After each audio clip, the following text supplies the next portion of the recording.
Hey, quick unboxing for you today. We just got in a couple of gauges from SpeedHut, and we got a boost and vacuum gauge and an AFR to go with your wideband. Now, SpeedHut is a U.S. company. They build it in the USA, and they make high quality gauges that are customizable. And so you can choose what the face looks like, and they have a variety of options, and you can also do even more custom stuff if you contact them. But wanted to review kind of what these look like and how the install process goes. But first, we're just going to kind of talk about the gauges in general. So these are a digital boost gauge, not a manual. It's an electronic boost gauge as opposed to a manual where you're piping a hose into the cabin. This has a sensor that's in the engine bay and just has wiring that goes into the cabin. So it'll do your boost plus your vacuum, so you can kind of use that for idle tuning. And then on the AFR side, it can come pre-set up to work with any of your normal widebands. So you can do AEM, Innovative, and I chose to do Spartan.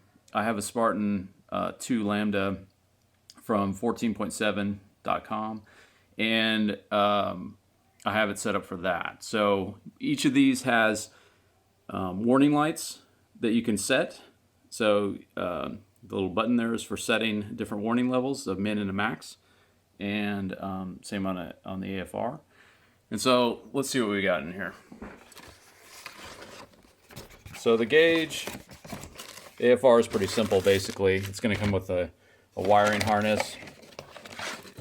Pull some of this stuff out. Attached to the gauge, I won't pull it out, but it's stuck in this little thing. And so this is for your power. This is going to go out to the wideband. So you're going to wire this yellow one into the wideband. And this is an inverter, tiny little inverter, that's going to work for your LED lighting. So it's a pretty simple install. Just a few wires that have to be hooked up to switched power, and then you should be good to go. The wideband, of course, is a separate installation that you have to wire up correctly, and plug in, potentially welding on a bung to your exhaust for that wideband. But nevertheless, that's not too bad either. And then looking at the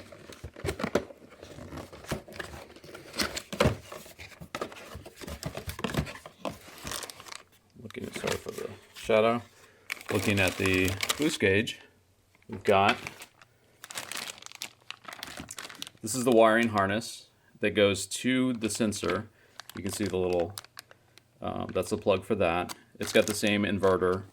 It's got another little set of leads for the power and ground. And then we have another little baggie that has the sensor. It has an MPT tap that the sensor threads into. And then that goes into some hose that's also provided, and a T. So you can tee that into some existing vacuum line.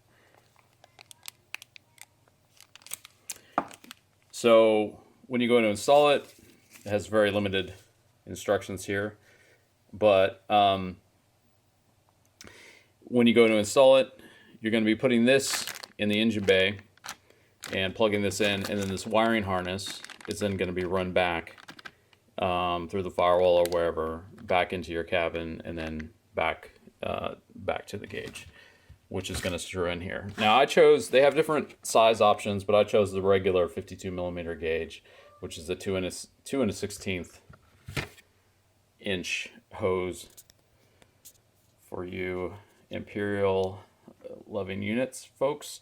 And so these two gauges, I got these two gauges as sort of my first gauges before I go boosted in the car, because they're sort of two of the most important things. Now, my car already has an oil pressure, a real oil pressure gauge on the dash, which is good. It's got the regular coolant temperature, which is not ideal. It's not linear, but it's close enough. That's good enough for coolant temperature.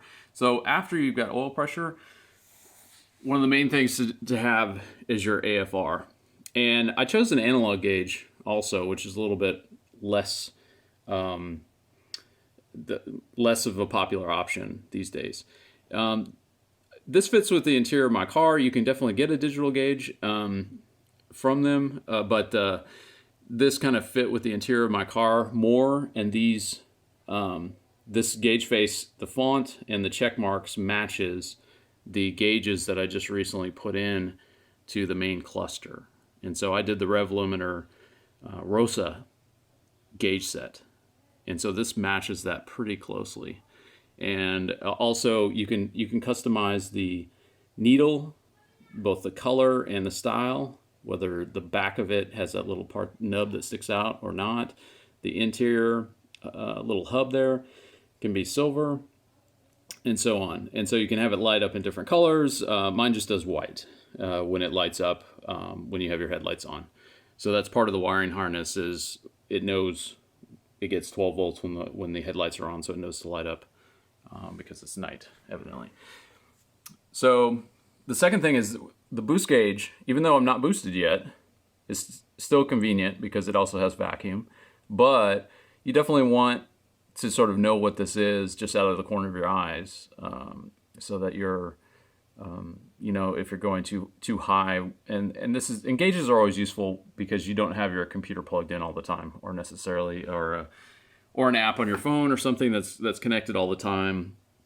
And so just having these dedicated gauges in the car, I don't know, I feel like there's always a use for that. So you can kind of see these analog gauges out of the corner of your eye. You don't have to actually focus and read the number. And I feel like the readability will be fine with that. So anyway, we're going to do another video pretty soon here on the installation of these. So stay tuned for that. Thanks, everyone.